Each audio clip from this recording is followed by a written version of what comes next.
আসসালামু আলাইকুম। আমার চ্যানেল মেহরিমা কুকিং ডায়েরিতে সবাইকে জানাচ্ছি স্বাগতম। আবার একটা নতুন রেসিপি নিয়ে আপনাদের সামনে চলে এসেছি। রেসিপিটি হচ্ছে ভিন্ন স্বাদের গরুর মাংসের ভুনা। এই ভিন্ন স্বাদের গরুর মাংস ভুনা বানাতে যেসব উপকরণ লাগবে তা আমি আপনাদের একবার দেখিয়ে দিচ্ছি। এখানে আমি 1 কেজি পরিমাণ গরুর মাংস নিয়েছি। এর সাথে আমি এলাচ, দারচিনি, আদা চামচ আদা বাটা, আদা চামচ রসুন বাটা, স্বাদ মতো লবণ দিয়ে আধা ঘন্টা সিদ্ধ করে নিয়েছি। 1 কাপ পেঁয়াজ কুচি, একটা লেবুর পিস, এখানে আমি রসুনের কোয়াটায় যেভাবে ছিলে রেখেছি, 1 চামচ আদা বাটা, আধা চামচ রসুন বাটা আর কিছু কাঁচামরিচ নিয়েছি, এলাচ দারচিনি নিয়েছি পরিমাণ মতো, লবণ পরিমাণ মতো, মিক্সড মশলা 1 চামচ, মরিচের গুঁড়া 2 চামচ, তেজপাতা 2টি, জিরার গুঁড়া আধা চামচ আর এখানে নিয়েছি সয়া সস। এখন এটা কীভাবে রান্না করতে হবে তা আমি আপনাদের দেখাচ্ছি। এই যে আমি সিদ্ধ মাংসগুলোর মধ্যে এখন একে একে কাটা আর বাটা মশলাগুলো দিয়ে আপনাদের মেরিনেট করে দেখাচ্ছি।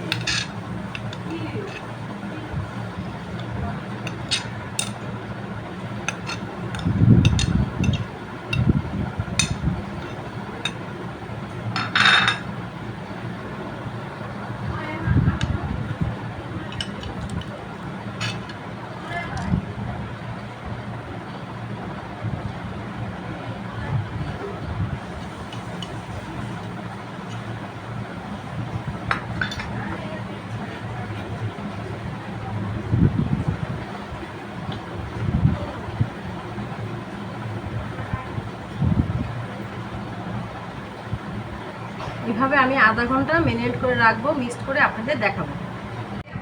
এই যে মাংসটা মেরিনেট করা হয়ে গেছে আর এর মধ্যে আমি তেল দিয়েছি, সয়াবিন তেল। এখন আমি এটা চুলায় বসিয়ে দিব। এই যে চুলাতে আমি কড়াইটি বসিয়ে দিয়েছি, কড়াইটা গরম হয়ে গেছে। এখন আমি এই যে মেরিনেট করা মাংসটা কড়াইতে দিয়ে দেব। এই যে আমি কড়াইতে মাংসটা দিয়ে দিয়েছি। এখন আমি ভালো মতো নেড়ে, এই যে ভালো মতো নেড়ে অল্প করে পানি দিয়ে এই যে আমি আধা ঘন্টার জন্য বসিয়ে দিচ্ছি কম আছে।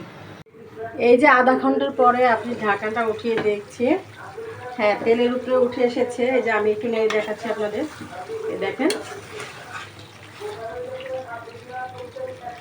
আর কুরবানির পরে এভাবে মাংস রান্না না খেলে কি হয়, এটা আমি ভিন্নভাবে রান্না করেছি। এখন আমি পরিবেশন করে আপনাদের দেখাচ্ছি।